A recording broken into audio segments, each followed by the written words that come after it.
नमस्कार। चलिए आज गोता लगाते हैं पाउलो कोएल्हो की उस मशहूर किताब की दुनिया में जिसने दुनिया भर के लाखों लोगों को अपनी जिंदगी के मायने समझाए। The alchemist. ये सिर्फ एक कहानी नहीं, एक सफर है। तो आइए शुरू करते हैं। कहानी की शुरुआत ही होती है इस एक कमाल की लाइन से जो शायद इस पूरी किताब का दिल है। ये वो विश्वास है जो हमारे हीरो सैंटियागो को एक ऐसे सफर पे ले जाता है जिसकी उसने कभी कल्पना भी नहीं की थी। तो कहानी का हीरो है कौन? चलिए मिलते हैं सैंटियागो से। वो स्पेन का एक बहुत ही साधारण सा चरवाहा है। उसकी अपनी एक छोटी सी प्यारी सी दुनिया है। उसकी भेड़ें, पढ़ने के लिए किताब और खुले मैदानों की आज़ादी। वो अपनी जिंदगी में एकदम खुश है, संतुष्ट है। लेकिन फिर उसकी इस शांत सी जिंदगी में एक सपना दस्तक देता है। एक ऐसा सपना जो उसे बार बार आता है कि मिस्र के पिरामिडों के पास एक बहुत बड़ा खजाना छिपा है। ये सिर्फ एक सपना नहीं था, ये एक इशारा था, एक पुकार जो उसकी दुनिया को हमेशा के लिए बदलने वाली थी। और इसी पुकार के रास्ते में उसकी जिंदगी में दो बहुत ही अहम लोग आते हैं। एक जिप्सी औरत जो उसके सपने पर यकीन करती है और एक रहस्यमय बूढ़ा आदमी जो खुद को एक राजा बताता है। एक ने उसके दिल में उम्मीद का बीज बोया तो दूसरे ने उसे उस बीज को पेड़ बनाने का हौसला दिया। और यहीं पे कहानी का सबसे बड़ा, सबसे जरूरी आइडिया सामने आता है, पर्सनल लेजेंड या व्यक्तिगत किंवदंती। राजा उसे समझाता है कि ये हर इंसान की जिंदगी का असली मकसद है, वो चीज जिसे पूरा करने का सपना हम बचपन से देखते हैं, हमारा असली जुनून, हमारी सच्ची पुकार। तो बस इसी एक आवाज को सुनकर सैंटियागो अपनी जिंदगी का सबसे बड़ा और हिम्मत वाला फैसला लेता है। वो अपनी भेड़ें बेच देता है, अपनी आरामदायक जिंदगी को अलविदा कहता है और एक बिल्कुल अनजान दुनिया अफ्रीका की ओर निकल पड़ता है। लेकिन जैसा कि अक्सर होता है, जो सोचा था और जो असल में हुआ उसमें जमीन आसमान का फर्क था। अफ्रीका में कदम रखते ही पहले ही दिन उसके सारे पैसे लूट लिए जाते हैं। वो अकेला, बेसहारा और एक अनजान देश में बिल्कुल टूट चुका था। ये उसके विश्वास की पहली और सबसे बड़ी परीक्षा थी। लेकिन यही कहानी एक बहुत दिलचस्प मोड़ लेती है। हार मानकर घर लौटने के बजाय सैंटियागो एक क्रिस्टल की दुकान पर काम करने लगता है। ये जो एक साल था ना, ये सिर्फ पैसे कमाने के लिए नहीं था। ये सब्र, मेहनत और यूनिवर्स के इशारों को समझने की कला सीखने का साल था। अब सैंटियागो पहले जैसा नहीं था। उसमें एक नया आत्मविश्वास था और पैसे भी थे। वो एक बार फिर अपने सफर पर निकलता है। इस बार वो विशाल सहारा रेगिस्तान को पार करने वाले एक कारवां में शामिल हो जाता है, जहां जिंदगी के और भी गहरे राज उसका इंतजार कर रहे थे। रेगिस्तान उसे एक नई जुबान सिखाता है, दुनिया की भाषा।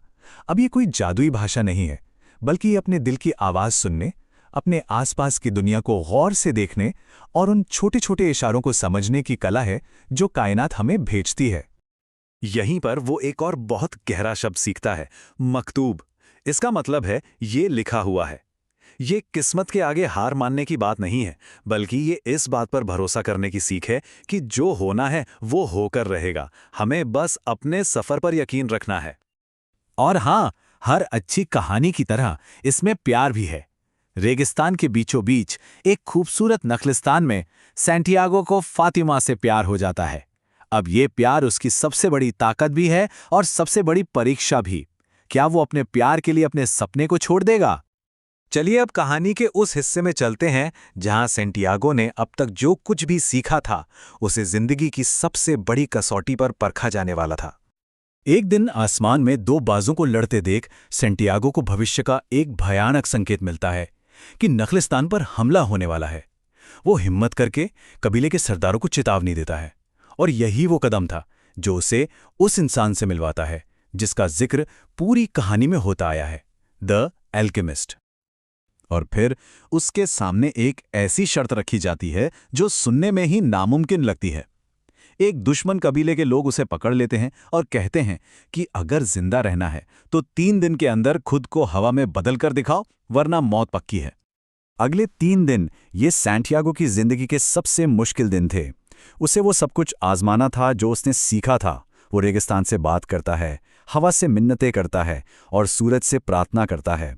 ये सिर्फ जान बचाने की लड़ाई नहीं थी, ये साबित करने की परीक्षा थी कि वो दुनिया की आत्मा से कितना गहरा जुड़ा हुआ है।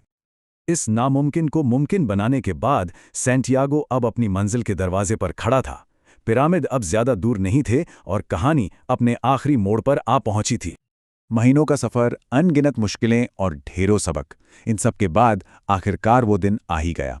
वो मिस्र के महान पिरामिडों के सामने खड़ा था, जहां पहुंचने का उसने सपना देखा था। लेकिन कहानी में सबसे बड़ा मोड़ यहीं आता है। वो खोदना शुरू करता है और खोदता जाता है, पर उसे कुछ नहीं मिलता। खजाना वहां था ही नहीं। तो क्या ये सब एक धोखा था? क्या उसका पूरा सफर बेकार गया? जब वो पूरी तरह से हताश और टूटा हुआ होता है, तभी कुछ लोग उस पर हमला कर देते हैं। और फिर एक ऐसे पल में जिसकी कोई कल्पना भी नहीं कर सकता, हमलावरों में से एक उस पर हंसता है और मजाक में उसे अपने एक सपने के बारे में बताता है। स्पेन के एक टूटे हुए चर्च में दबे खजाने का सपना, ठीक वही जगह जहां से सैंटियागो ने अपना सफर शुरू किया था। और बस इसी एक पल में पूरी कहानी का मतलब साफ हो जाता है। ये कितनी खूबसूरत बात है ना, कि जिस भौतिक खजाने के लिए वो दुनिया घुमाया, वो तो हमेशा से उसके घर पर ही था। तो फिर असली खजाना क्या था? वो सोना चांदी नहीं था। असली खजाना तो वो सफ़र ही था। वो ज्ञान जो उसने रास्ते में सीखा, वो प्यार जो उसे मिला, और सबसे बढ़कर वो इंसान जो वो इस पूरी प्रक्रिया में बन गया। खजाना मंजिल नहीं थी, खजाना तो सफ़र था। तो सैंटियागो की कहानी हम सबको इस एक सवाल के साथ छोड़ जाती है। हमारी पर्सनल लेजेंड क्या है? हमारा खजाना कहाँ छिपा है? और क्या हम उसे खोजने के लिए अपना सफ़र शुरू करने को तैयार हैं?